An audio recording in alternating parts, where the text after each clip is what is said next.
Elden Ring Nightreign. It's finally out! Yeah! Whoa. And I am kind of awful at it. How is that any kind of fuck? I'm fried. Fuck! Huh? Where's the thing? Where is it? Wait, what's happening? Where? No!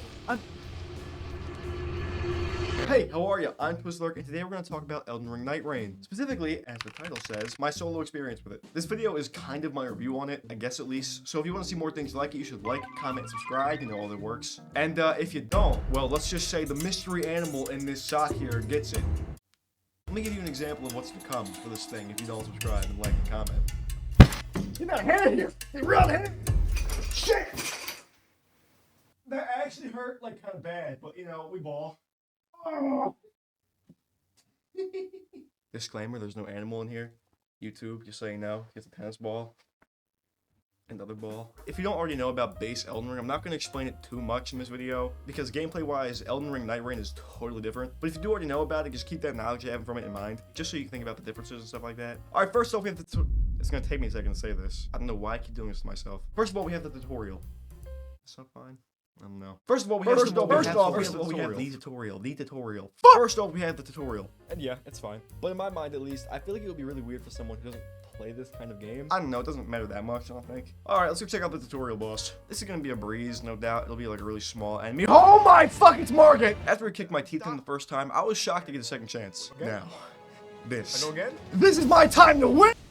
I did not. I fucking dodged, but hey, listen. Oh no, the YouTube comments are gonna think I'm bad at the game! No! They're right. Okay, now we're at the round table hold. This is our safe area to test out different characters, buy and apply upgrades for future expeditions, and most importantly, we can just relax. This is the life. This is nice, I'll be honest. This is good. What's that sound? Is that fucking redundant? And I really want to say here that this place is just stunning, you know? Oh. Wow. It looks just like Philadelphia. It's covered in smog and it's gross is what I'm saying, by the way. Okay, here's how I'm gonna do this. I'll tell you how each of my games went, and every time I use a new character, I'll tell you what they do and how they work, while also explaining different mechanics of the game. The first thing I'll explain is expeditions. First, we get to choose from a long list of bosses.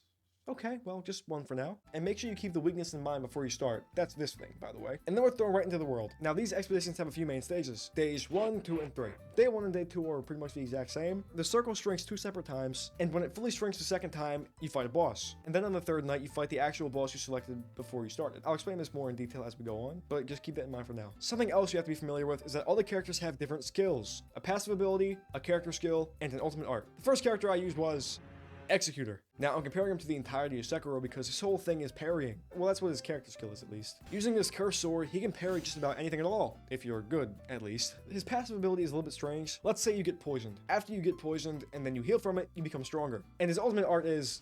Oh, what the fuck? Fun fact, I was horrible at Sekiro, and I can never parry for shit in any of these FromSoft games. So this character is kind of ass for me. One of the first things I noticed in this game is how good the movement feels. Not bad. I spent most of my first day just killing small enemies, but eventually I got to a guardian golem, and he stomped me out really bad. What?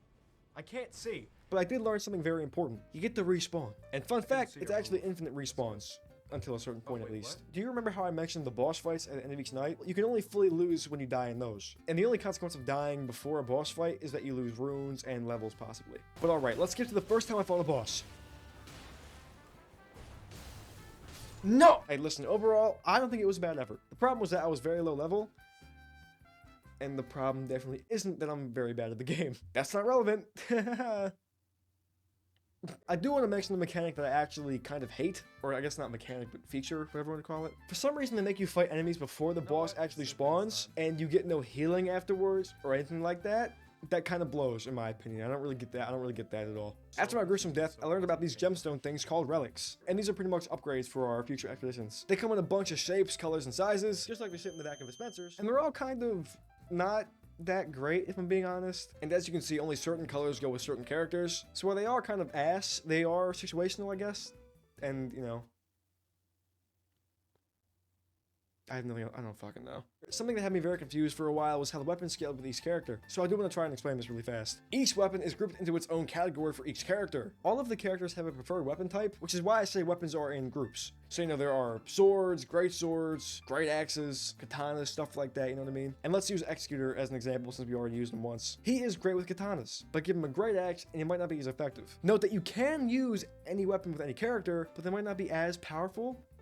You see what I'm getting at here? I hope this all makes sense. I'm so sorry if it doesn't. Okay, on to my second run. You might have seen these big scary hit symbols on the map. These are essentially field bosses that you can find randomly throughout the world. And killing them yields a lot of runes and sometimes good weapons. But they're also fucking terrifying. Well, for most people they are at least. Not for me. Which is why I tactically retreated away from this one right here. It was just smart. I ran away like a bitch. The problem is when you first start out, they have lots of health and they do lots of damage to you.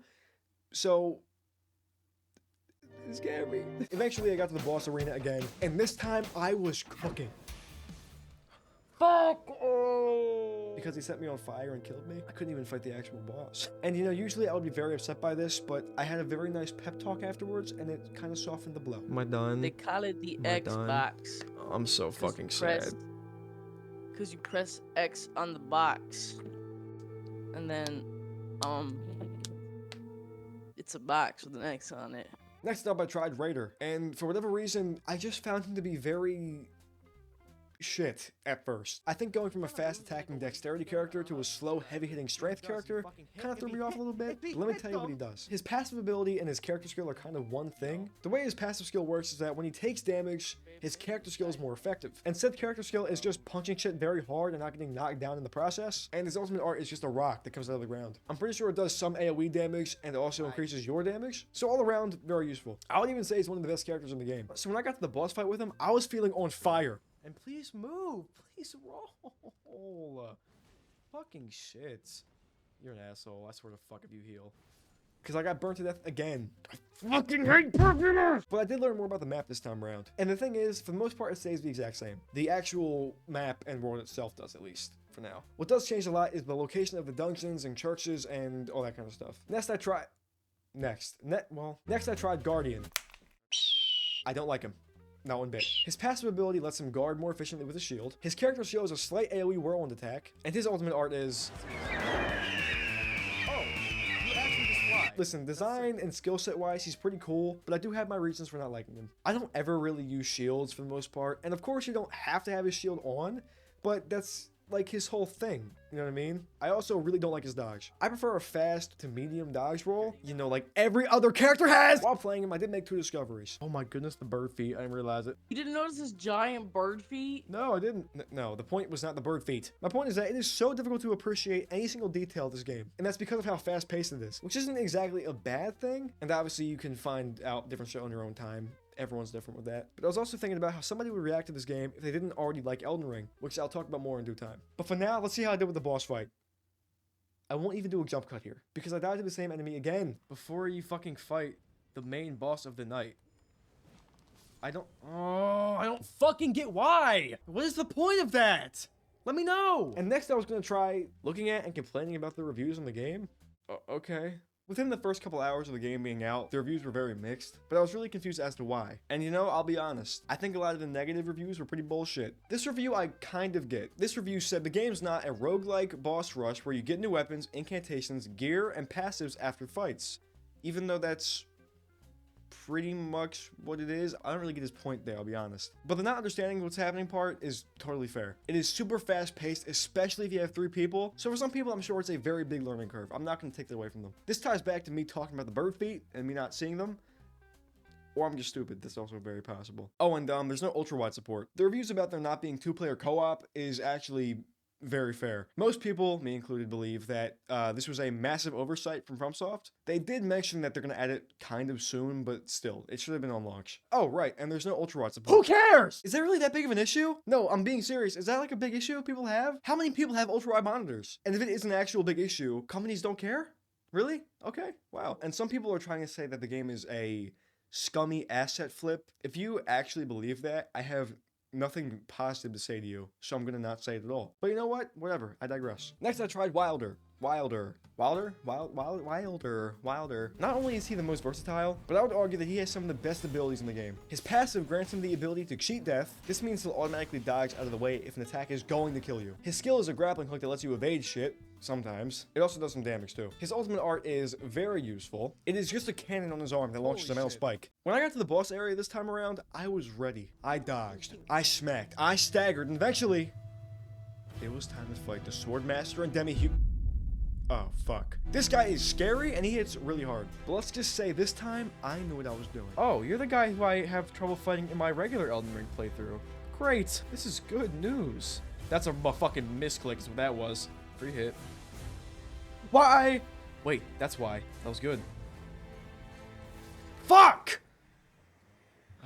This is so hard. Son of a bitch, man. I keep lying to you about being good at this game. I have lost a lot. Next, I was going to try Recluse, who is technically the only magic character in the game. When I first played her, none of her abilities seemed to work, and I was really confused. So I'm going to put in footage from like 10 minutes ago of me explaining what she does in a game I recorded again, like 10 minutes ago. Okay, I'll be real. I'm still kind of confused on how her passive works. It kind of looks like, to me at least, if you do damage physically, you get some FP back. I guess. I don't really understand it, and no one else explains it, so. Her ultimate art is actually really simple and useful. You use the ability on an enemy, and then when you do damage to that enemy, you get health and FP back. Oh, it gives health back. If you're wondering why I didn't explain the character skill yet, that's because I didn't learn what it did until the very end of this game. Yes, it had me confused that bad the entire time.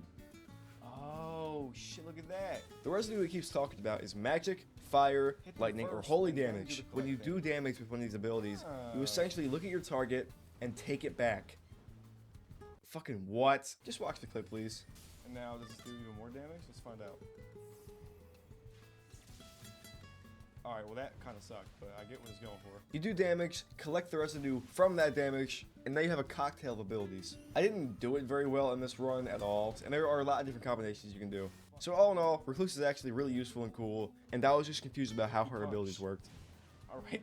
By talking to the NPCs, I actually unlocked a new character. This is Duchess, and she is super quick. Hi. So, when I first played this character, my footage corrupted, and I don't have it now. This won't really mean much to you.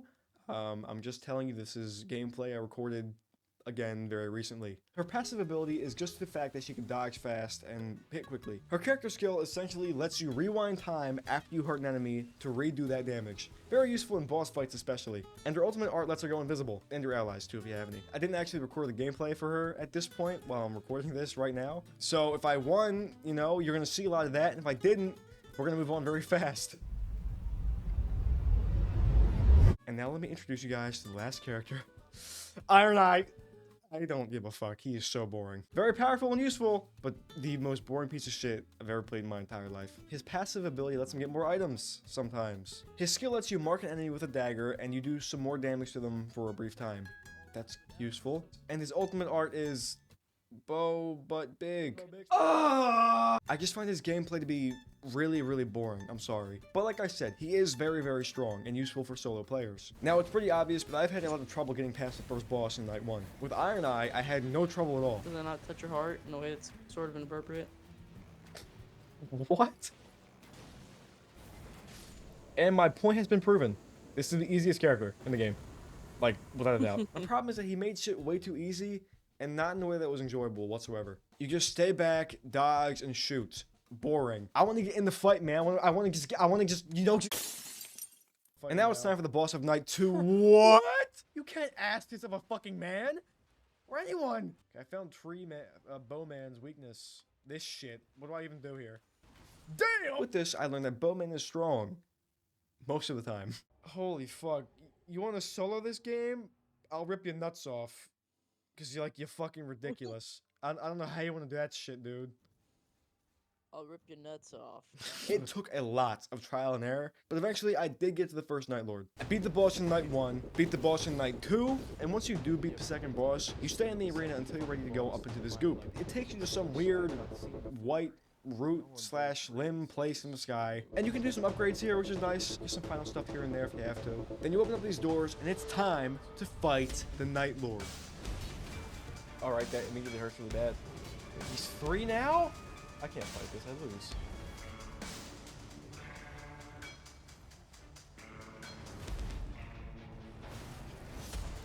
How is that any kind of fucking... Oh my fuck, man. Well, now I gotta keep fucking going, you piece of shit motherfucking stupid dog. Okay, I'll be honest, that's bullshit. I think this first Nightlord is actually one of the hardest ones if you're solo. But of course it's possible, it's just difficult. And you might remember that I said Iron Eye was the last character. I lied. Actually, Revenant. I don't really remember how she appears. I think you just have to get to the Nightlord for the first time, and then you have to kill her and her friends. Mostly just her, but also her friends if you want to. And now she's in your arsenal. Her passive ability lets her raise enemies from the dead, if you're lucky enough at least. Her character skill is these 3 summons. Normal ass dude, big hulking moron, and then her ultimate is supposed to let you and your allies be immortal. I'm sure she would be a very useful character for people who don't suck, but hey.